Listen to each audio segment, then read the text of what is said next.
বিষ্ণু বলেন জান্নাতে স্পেশাল দুইটা দরজা আছে, একটার নাম আব্বা আরেকটার নাম আম্মা। এই দুইটা দরজা আমাদের ঘরে আছে না নাই? এক সাহাবী বলল, নবী আইয়ুল আমালি আফদাল, এই পৃথিবীর বুকে সবচাইতে সেরা আমল কোনটা? বিষ্ণু বললেন তিনটা। এক নম্বরে আসসালাতু ফি ওয়াক্তিহা, সময় মতো নামাজ, আজান হওয়ার সাথে সাথে নামাজ পড়বা, এর চেয়ে ভালো কাজ আর নাই, ঠিক কিনা?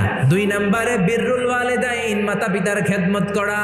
তিন নম্বরে আল জিহাদু ফি সাবিলিল্লাহ, আল্লাহর রাস্তায় জিহাদ করা। আরেক বর্ণনায় বিষ্ণু বললেন মা বাবার খেদমত করা জিহাদের চেয়ে বেশি দামি। এক সাহাবী বললেন, ইয়া রাসূলুল্লাহ আস্তাযিনুকাল জিহাদ, আমি জিহাদে যাওয়ার অনুমতি চাই। বিশ্বনবী বললেন, বাবা মা কেউ বেঁচে আছে নাকি? সাহাবী বললেন, আছে। বিশ্বনবী বললেন, যাও ঘরে ফিরে যাও, ফাফিহিমা ফাজাহিদ, বাবা মার খেদমত করো, বাবা মার খেদমত করলে ঘরে বসেই জিহাদের সওয়াব পাবা। কি নেয়ামত চিনি না আমরা, বুঝি না, যতদিন থাকে ততদিন বুঝি না। বটবৃক্ষ